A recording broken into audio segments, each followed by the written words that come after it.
The whole car was sliding through there. Oh, wow. Well, that was a massive moment. That would have been a big accident. Holy moly.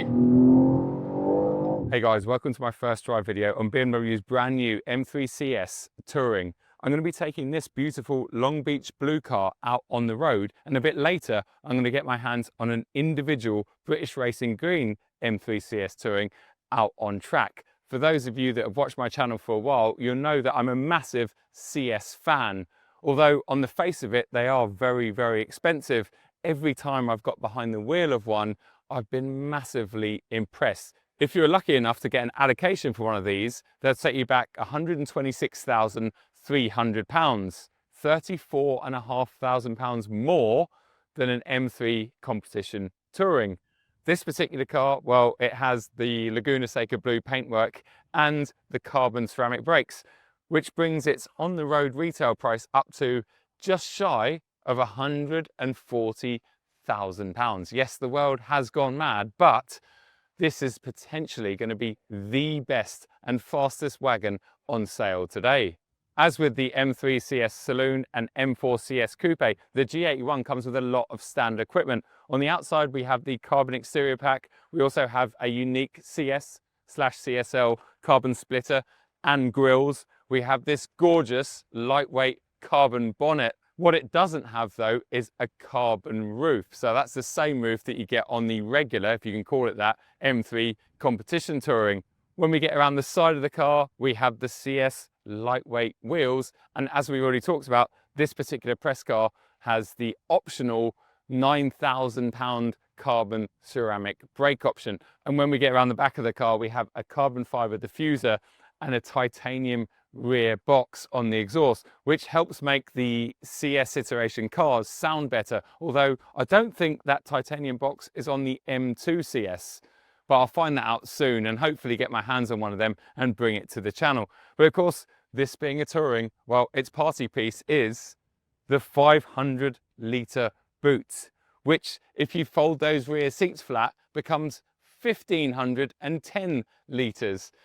I've lived with M3 Tourings for a couple of years and I absolutely love them because they are super practical. They lose nothing to the regular 3 Series Touring. It's a very, very usable space. There's underfloor storage as well. You've got all your parcel shelves and your dog or luggage net there. Split fold seats, you name it, it's got it. Super practical, yet it's a competition sport car. Underneath this beautiful carbon bonnet is the familiar S58. It's a 3-litre inline-6 twin turbo. It produces 551 horsepower and 650 newton-meters of torque. But what's interesting is recently BMW have updated and facelifted the regular M3 competition and M3 competition Touring. And that car now has 530 horsepower and exactly the same torque figure. So this CS only has an extra 21 horsepower over the competition. Although I'm sure, as with the M3 CS Saloon and M4 CS Coupe that I recently had out in Germany, it feels like it has a lot more than that. If I was a betting man, I would say that this lump in the CS Tune has very close to 600 horsepower. All of that power and torque goes through a tweaked version of the ZF 8-speed automatic gearbox and is fed to the ground via BMW's M xDrive system. They say this M3 CS Touring will do the 0 to 62 sprint in just 3.5 seconds, which is insane, especially when you consider that this car still weighs 1,850 kilos. Yes, that's right, they haven't managed to save too much weight adding this beautiful carbon bonnet and those lightweight wheels. I think it's about 15 kilos in total, but weight saving is weight saving. In fact, I've saved 15 kilos over the past 6 months thanks to some complicated health issues, but I do feel better and more agile as a result. So maybe that would translate to this. Jumping inside, and the first thing to do is fire it up. That, to me, is a very distinctive CS startup sequence. It revs a little bit harder. You can hear that titanium back box straight away. So you know that you are in something a little bit special. When I look around the cabin, well, it's extremely familiar in here. We have the wonderful carbon bucket seats, which are standard in this car. What else is standard and unique in this car is the center console. So this lovely looking carbon center console, which I believe does save a little bit of weight, but it's also a little bit of a pain when you're living with this car because it has no cup holders. And I know a lot of people will be attacking me in the comments saying, oh, well, you shouldn't be drinking your coffee in your £140,000 M3 CS Touring. But my argument to that is, why shouldn't I? I love my coffee and I love my cup holders, and there are none here. And I don't think it would have added more than a couple of grams putting some cup holders down here, because we have instead got a wireless charging bay, which surely doesn't weigh much less. And in line with this being based on the recently updated M3, in front of me I have the new wheel. I've been quite vocal about this new wheel. I don't mind how it looks. I don't even mind the fact that it has a flat bottom. I just wish that it was less girthy, especially around the 1/4 to 3 where you hold it. I really don't know what they were thinking by adding so much padding. But aside from that, well, I've got my familiar M1 and M2 preset buttons, which is great. I've got the carbon paddles and everything else I'm extremely familiar with. Right, I haven't got this car for long, so let's get it out on the road.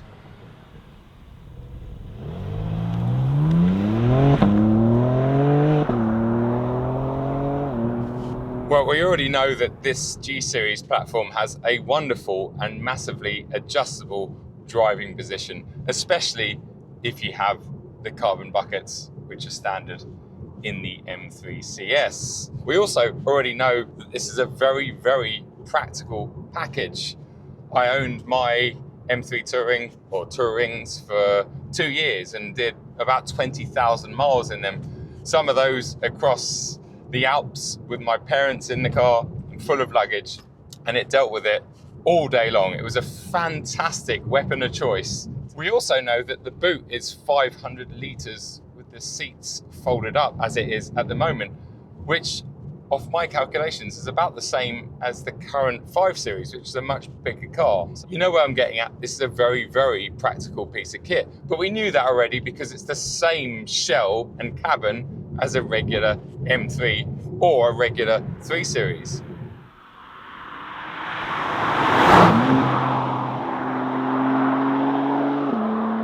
Because we'll be taking one of these out on track a little bit later, what I want to start with is how nice and how good these are on the public road, even a UK road. You see, when you knock everything back into default, jump in the car, start it up, hit and hold down the set button to turn off the sound bongs, which get very annoying. Well, this car's extremely pleasant to drive around in. Most people, including me, prior to driving a CS car, would have figured and assumed that competition sport meant that it would be really stiffly sprung and almost race car-like, and therefore no good whatsoever on the road. But if you've watched any of my videos, F87, M2 CS, the wonderful F90, M5 CS, essentially the best BMW ever, and in more recent years, the saloon version of this and the coupe M4 CS, we all know that I rave on about the ride quality, and I don't know how they do it, because as we're going to find out later on, I hope, this will handle incredibly well when we get out on track and we push it really hard. It will feel like it's got plenty of support everywhere, but yet when you knock it back into comfort on the road, it feels almost like a regular 3 Series, and that's the biggest compliment I can pay this car.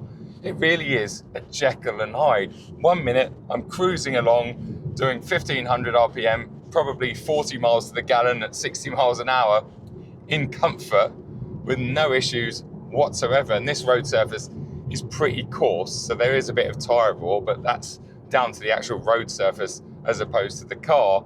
And the next minute, you hit your preset M1 or M2 button, and it's an absolute animal. And I think the fact that this M3 CS Touring can do the comfort and practicality sort of daily side of things so well makes it such an appealing car.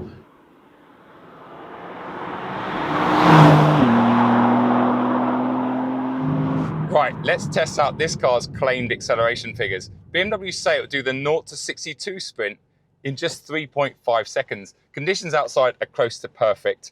My Racebox Mini is down here and ready to go. I'm going to let the gearbox do the shifting. I've got traction and stability switched off and I'm in 4-wheel drive. Left foot hard down on the brake, right foot on the accelerator, preparing launch control active. Here we go. Oh my God.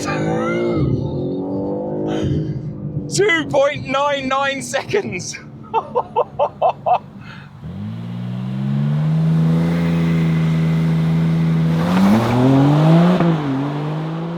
Rather than spending more time in this car on the road, I'm going to jump in the individual British Racing Green M3 CS Touring and take it out on track because, well, I've got Thruxton to myself and a whole tank of premium unleaded to burn.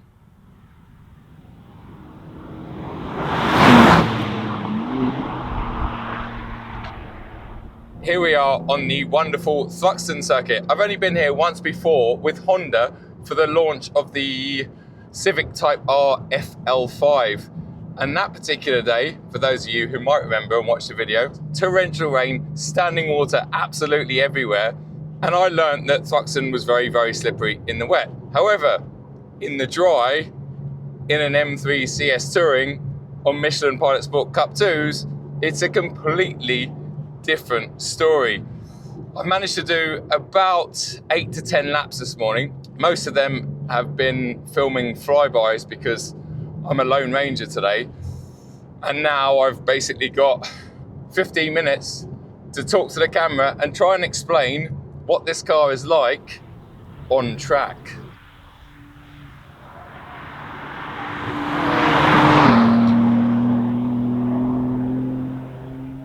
The first thing to talk about, as with the majority of modern M cars, is what settings am I going to be in around the circuit. So if I go down here to my setup menu, well, I've got engine and throttle mapping in Sport Plus because, well, I can use all of the available power and torque around here in this weather without any issues. And the throttle control is really nice. It's not too urgent for the first sort of 10%, 20% of the throttle. It's really nice and linear. Chassis, I've currently got that in Sport, but I could probably put it up into Sport Plus, although Thruxton is bumpy in places. And I've found in the short time that I've been in this car out on the circuit that when you're in Sport, it seems to ride those bumps a little bit better. Although if I was going for outright lap time, I'd probably go up to Sport Plus. Steering, comfort, no surprise there. Brake, I'm in Sport because I need all the stopping power I can get. This particular car has the optional carbon ceramic, so it has a lot of stopping power. In terms of the MX drive, well, I've been switching between four-wheel drive Sport, and two-wheel drive. In fact, I've been having quite a lot of fun in two-wheel drive around here.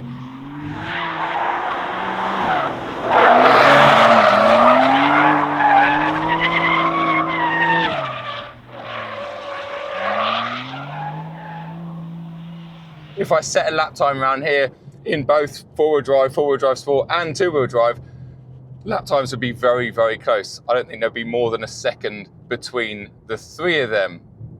But let's start in four-wheel drive Sport. We'll just pick the pace up as we go through the final chicane, change down a couple of gears, and we'll do a little bit of a push lap. So coming out of here,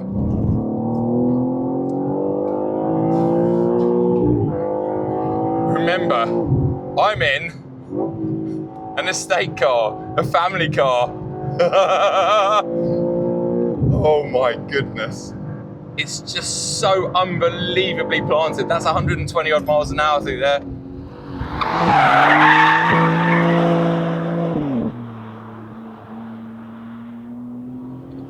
All right, just picking the pace up a little bit.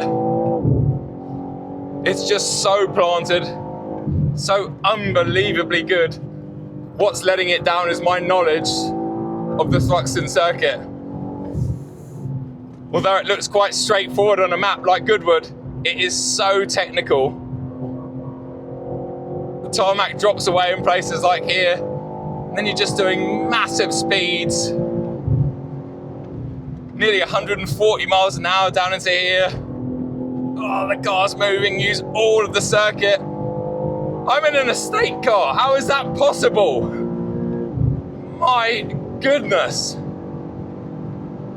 It's 150 miles an hour and I'm on the brakes pretty early. Unreal. Don't be too greedy on the curbs.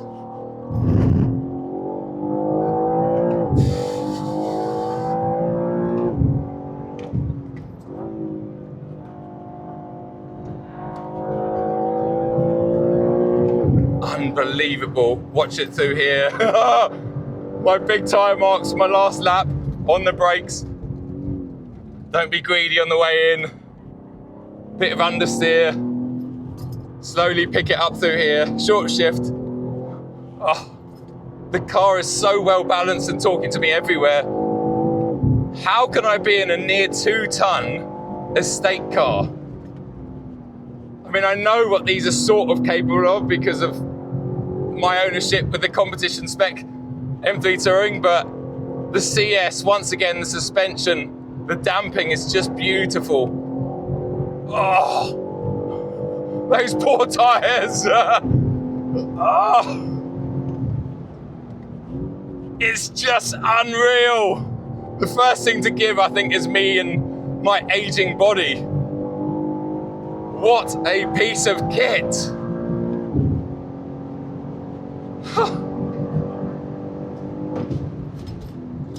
It's so stable on the brakes. It's just beautiful.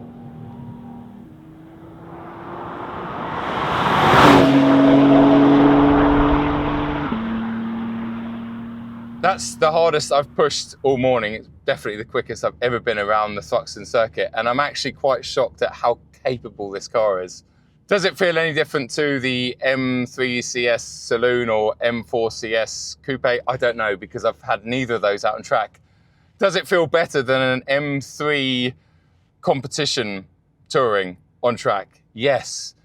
And most of that is just in the suspension. It's been a while since I've had an M3 competition touring out on track, but most of it is just the beautiful damping that this car has. It just makes everything feel relatively easy. It's talking to me all the time through this horribly fat wheel. I'm actually getting some feedback, but mostly through my bum and these wonderful carbon bucket seats.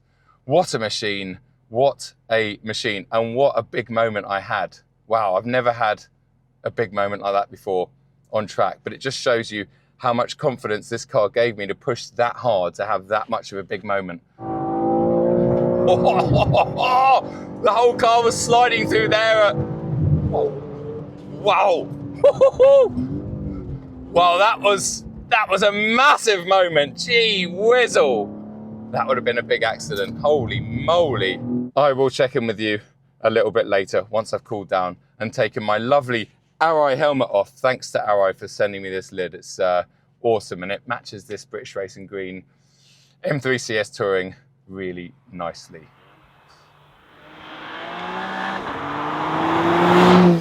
You now join me about an hour later in a brand new facelifted M3 competition touring. I'm going to give you my conclusion from this car.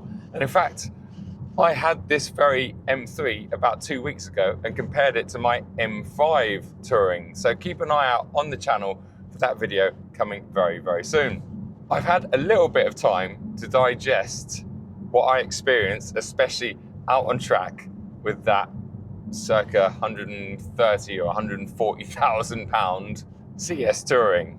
I'm not going to sit here and try and convince you that the CS is worth 35,000 pounds more than this, but I am going to sit here and tell you that the CS is better in every area. They do such a wonderful job with anything CS. It's better on the road and not back in default and comfort, and it's better when you take it out on track. But with the introduction of this recently facelifted or LCI version of the M3, I think BMW have closed that gap.